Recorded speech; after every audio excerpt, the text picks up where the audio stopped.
Trump est de retour. Les États-Unis viennent de s'exprimer haut et fort et Donald Trump a remporté les élections. Le 20 janvier prochain, il reprendra ses fonctions dans le bureau ovale de la Maison-Blanche. Après une campagne électorale incroyablement intense, on entre dans la fameuse période de transition, qui, encore une fois, sera tout sauf paisible.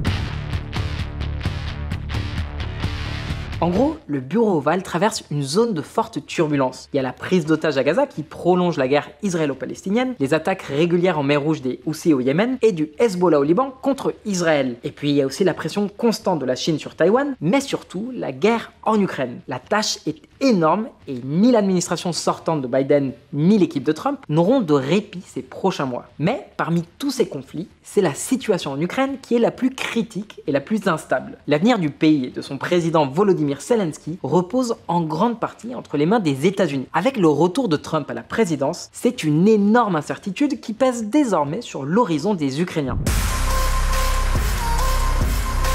Since I pledged to swiftly end the war in Ukraine, so when I say end it, I'm going to get a settlement very quickly. And I know both people, and you can get it very, very quickly.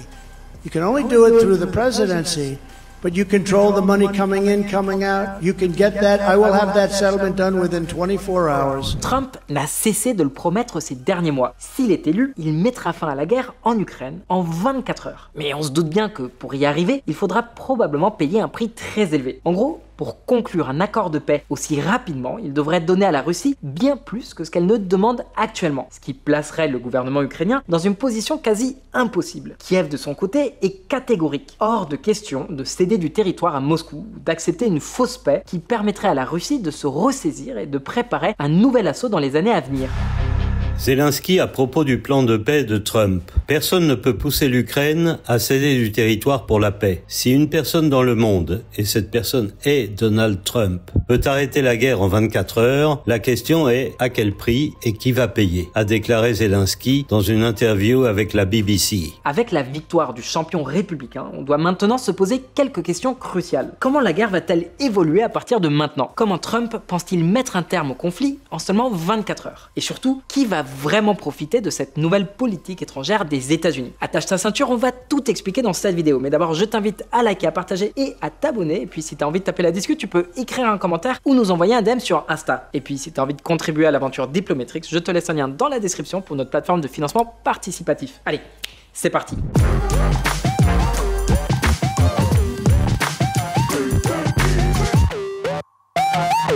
Fin septembre, Volodymyr Zelensky a fait preuve de prudence en se rendant à Washington pour tenter de rallier un maximum de soutien. Il a rencontré Joe Biden, les leaders du Congrès, Kamala Harris et même Donald Trump. Son objectif, présenter à chacun son plan pour la victoire, un document stratégique dans lequel Kiev explique comment elle pense pouvoir gagner la guerre et ce dont elle a besoin pour y arriver. Alors oui, on le sait, Trump a souvent été très critique vis-à-vis de l'Ukraine et de Zelensky, même qu'il a justifié certains actes de la Russie, voire flatté Poutine. Mais Zelensky a eu l'intelligence de mettre tout ça de côté pour rencontrer tout le monde, y compris Trump. Mais la vraie question ici, c'est qu'est-ce qu'il y avait dans ce fameux plan pour la victoire? Eh ben, on va regarder tout ça en détail. Le plan de la victoire de Zelensky commence par une demande majeure, une invitation inconditionnelle à intégrer l'OTAN dès la fin des combats, avec une promesse ferme et irrévocable. Ensuite, Kiev réclame une augmentation massive de l'aide militaire pour consolider ses défenses et empêcher Moscou de prétendre à toute victoire. En plus, Zelensky propose de transformer l'Ukraine en un véritable arsenal de l'Occident, devenant la base idéale de dissuasion non nucléaire face à la Russie. Troisième point du plan, l'Ukraine offre aux entreprises des États-Unis et d'Europe un accès privilégié à ces immenses ressources naturelles stratégiques. Uranium, titane, lithium, graphite, gaz et bien d'autres minerais critiques. En résumé, la proposition est assez simple. Tu nous donnes des armes, on te garantit un accès prioritaire à des ressources essentielles. Enfin, deux derniers points de ce plan audacieux. Zelensky a proposé aux dirigeants nord-américains un partenariat de sécurité post-conflit. En gros, il aurait dit la chose suivante. En Ukraine, on est devenu une puissance militaire avec un énorme stock de matériel, une industrie d'armes et de munitions en pleine expansion et des dizaines de milliers de soldats aguerris. Une fois la guerre terminée, si vous nous aidez, l'Ukraine pourrait prendre en charge la sécurité de nombreux pays européens. Ça permettrait de libérer un paquet de troupes états-uniennes pour que vous puissiez vous concentrer sur votre priorité numéro 1, la Chine.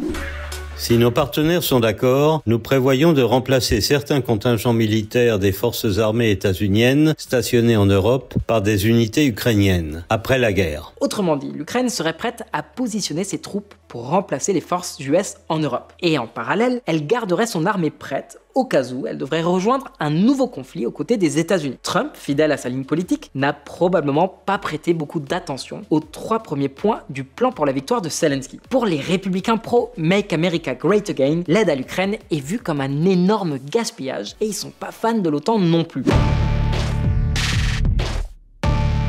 Par contre, les 2 derniers points ont sûrement éveillé son intérêt. En fait, l'Ukraine propose aux États-Unis un accès privilégié à ses ressources naturelles les plus précieuses, ainsi qu'un soutien militaire considérable. Avec cette aide, les États-Unis pourraient retirer une bonne partie des 100 000 soldats qu'ils ont actuellement déployés en Europe et utiliser ces troupes ailleurs.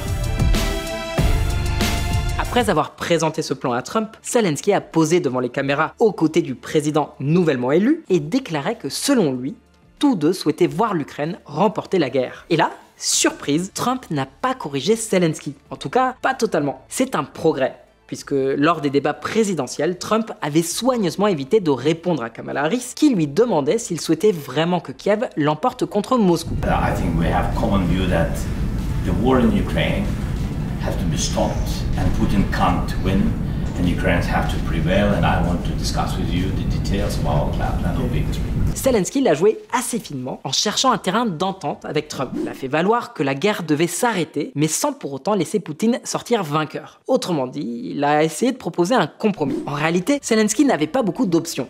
Et cette approche a porté quelques fruits. Dans les semaines suivantes, Trump en est venu à qualifier le président ukrainien de leader honorable et à reprocher à l'administration Biden de ne pas l'avoir assez soutenu. Bon, bien sûr, Trump a quand même fini par rejeter une nouvelle fois la faute de tout ce chaos sur Zelensky.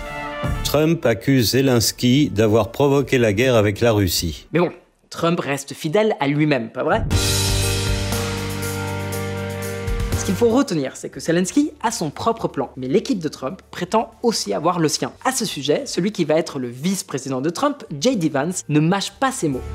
Vance affirme que le plan de Trump pour mettre fin à la guerre en Ukraine pourrait inclure la création d'une zone démilitarisée. Dans une interview pour un podcast, J.D. Vance a également déclaré qu'un accord de paix pourrait impliquer l'interdiction pour l'Ukraine de rejoindre l'alliance de l'OTAN. If we're ever going to end the war in Ukraine, fundamentally at some level, we're going to have to engage in some sort of negotiation between Ukraine, between Russia, between our NATO allies in Europe, and that's just a necessary part. On a donc 2 plans sur la table, celui de Zelensky et celui de Trump. Les deux visent à mettre fin à la guerre, mais ils ont des approches différentes. Zelensky ne veut pas entendre parler de négociations avec Moscou, tant qu'il n'a pas atteint une position de force. De son côté, Trump semble déterminé à clore le conflit au plus vite. Alors qu'est-ce que les États-Unis pourraient bien demander à l'Ukraine et à la Russie ? Eh bah, chapitre suivant.